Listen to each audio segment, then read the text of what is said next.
Kickspot Manila. Sa Manila yan or sa Marikina? Sa Marikina po. Sa Marikina. Ano ginagawa mo doon? Anong trabaho mo doon? Ano po, nagtitinda po ng mga shoes, mga rubber shoes.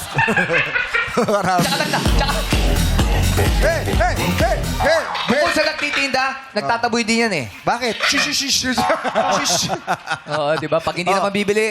Tsaka pag maingay ka. Paano? Shush. Taga saan ka sa Marikina? Santa Elena po. Sa Santa bayan. Elena. Saan banda yan? Sa may... Malapit ba sa Concepcion? Malayo po. May, ano po kami, sa may Marikina Public Market. Marikina Public Market. Ano papunta ng San Mateo?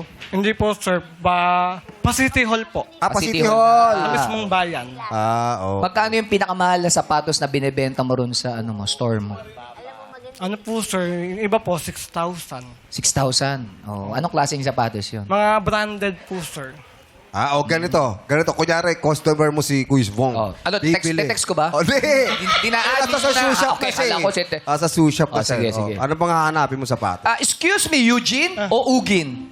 Eugene. Okay, Eugene. Pwede ba kung ano yung pinakamahal na sapatos dito gusto kong bilhin? Ay, sir, ito po yung... Asan dyan? Pakituro, please. Yung pinaka-bestseller po Ito? namin na yung lagi pong ginagamit po sa pagbabasketball. Eto to. Ano pangalan nitong sapatos ito pinagamit ng pang-basketball? Ano po, sir? Lebron po. Lebron to? Opo. Pag sinuot ko pa tong Lebron na to, ang laro ko ay para ding Lebron. Yes po, sir. Pero ikaw muna. Gusto ko i-try sa'yo. Suot mo yung Lebron. Tingnan ko mo nga. I-shoot ka mo yung bola.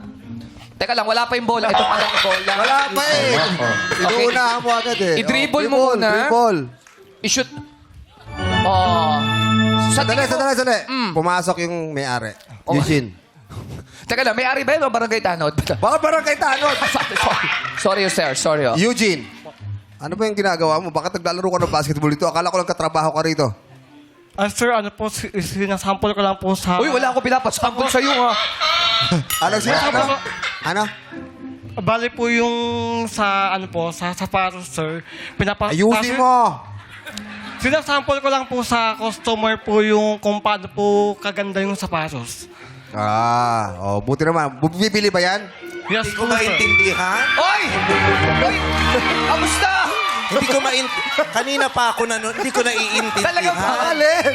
Bakit di mo naiintindihan? Hindi ko naiintindihan yung mga sinasabi. Ano ba? Bakit di mo na Yung mga sinasagot. Bakit di mo naiintindihan si Eugene? Ewan ko kung yung tenga ko ang may problema. Yung microphone Kausapin mo nga. Kausapin Huwag mo. mo kasing takpan yung ulo ng mukha. Yung kabila, lagay mo yan. Tanggalin mo to. Huwag mong takpan yung... Ito ang takpan.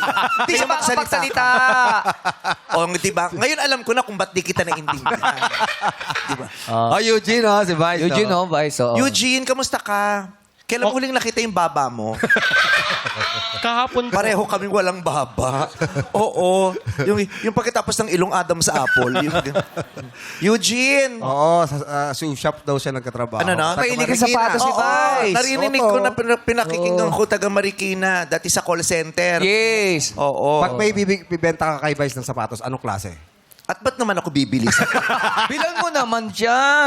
Oh. Sa suot ko ngayon, ano bang dapat na sapatos dito? Kung hindi ito ang isusuot ko, tong mabigat na sapatos na to, anong isusuot ko? Di ba? Di mo alam. Ba't tahimik ka, Eugene? Ba't ako bibili sa'yo? Ano? Bali, ang marirecommend ko po yung mga A6 po. A6. O mga, ano. Sa palagay mo, Anim. ba't ako Anim? maniniwala Anim ang kung paa niya? naka-skinny jeans ka? Grabe, ang nipis-nipis ng legs mo. Dati ka bang tsako?